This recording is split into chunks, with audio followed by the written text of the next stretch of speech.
आज आपके साथ थोड़े डिफरेंट स्टाइल के भरे कीमा करेले की रेसिपी शेयर करने वाले हैं जिसमें हमें धागे की भी जरूरत नहीं पड़ती और इस तरीके से आप बनाएंगे बहुत ही टेस्टी रहेंगे। तो चलिए शुरू करते हैं। अभी हमारे पास मौजूद है 1 किलो करेले। इन्हें हमने अच्छे से वॉश कर लिए। इसका छिलका रिमूव करेंगे, सेंटर में से कट लगा के इसका बीज और गूदा बाहर निकाल देंगे। और एक चीज आपको बताते चले, करेलों का साइज आपने मीडियम ही रखना है, बड़े साइज वाले ढीले पड़ जाते हैं। अगर बड़े साइज के भी हो तो उसे दरमियान में से बराबर कट करके उसका गूदा और बीज निकाल लें। और कुछ लंबा लंबा छिलका और नरम बीज, इसे हमने जाया नहीं करना, इसे हम आगे मसाले में यूज करेंगे। इसके कीमे की फिलिंग हम रेडी कर लेते हैं। आधा किलो कीमा है जिसमें एक बड़ा कटा हुआ प्याज, कुछ हरी मिर्चें और हरी धनिया शामिल करेंगे, साथ में 2 चम्मच अनारदाने के, और इसी के साथ 1 टेबलस्पून नमक, red chilli powder, half table spoon सूखा धनिया पिसा हुआ, थोड़ी सी काली मिर्च शामिल करेंगे क्योंकि इसमें गरम मसाले का इस्तेमाल नहीं होगा। और आप लोग ये वीडियो किस सिटी से देख रहे हैं कमेंट्स में लाजमी बताइएगा ताकि आपका थैंक्स कर सके। आज का स्पेशल थैंक्स जाता है नुसरत आरा पेशावर से,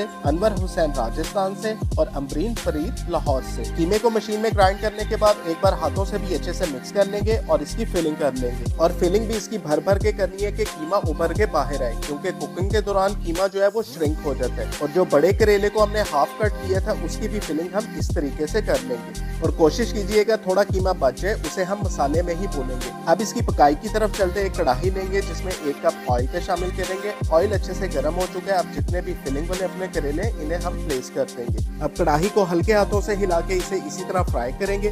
अगेन आपको बता दूं कि कीमे में अगर प्याज का इस्तेमाल ज्यादा करेंगे तो वो नरम पड़ जाएगा। और इसकी फिलिंग हमने भर के रखनी है, तो जैसा कि आप देख सकते हैं हमें धागे की जरूरत नहीं पड़ेगी। साइड बाय साइड इसका मसाला भी रेडी कर लेते हैं। 4 चम्मच ऑयल के, इसमें 1 बड़ा कटा हुआ प्याज शामिल करेंगे। प्याज को हम ज्यादा फ्राई नहीं करेंगे, इसमें 2 टेबलस्पून अदरक लहसुन पेस्ट का शामिल करेंगे जिसमें लहसुन की क्वांटिटी ज्यादा होगी। इसका कच्चापन खत्म कर लेंगे और जो कीमा हमने बचा के रखा था वो भी इसमें शामिल कर देंगे। 1 मिनट भूनने के बाद इसमें 2 मीडियम कटे हुए टमाटर और 6 से 7 हरी मिर्च ऐड कर देंगे। और इसी के साथ स्पाइसेस भी ऐड हो जाएंगे। हाफ टेबल स्पून सूखा धनिया powder, half table spoon red chilli powder, 1 teaspoon हल्दी और अपने टेस्ट के मुताबिक नमक। अच्छे से मिक्स करने के बाद जो नरम बीज हमने संभाल के रखे थे वो भी इसी में शामिल कर देंगे। और साइड बाय साइड आप देख सकते हैं करेले भी अपने अच्छे से फ्राई हो चुके हैं। इन्हें हम बाहर निकाल लेंगे और इसी ऑयल के अंदर हमने 1 मुट्ठी जितने इसके छिलके संभाल के रखे थे वो भी शामिल करके इन्हें थोड़ा सा लाल कर लेंगे। ये छिलके मसाले में बहुत ही अच्छे लगे हैं, आपके ऊपर डिपेंड है, आप इसे स्किप भी कर सकते हैं। अब ये खूबसूरत सी ग्रेवी में थोड़ी करवाहट खत्म करने के लिए हम यूज करेंगे 2 चम्मच चिली सॉस के। इसे अच्छे से भून लेंगे और फाइनल में ऐड कर देंगे अपने खूबसूरत किस्म के भरे हुए करेले।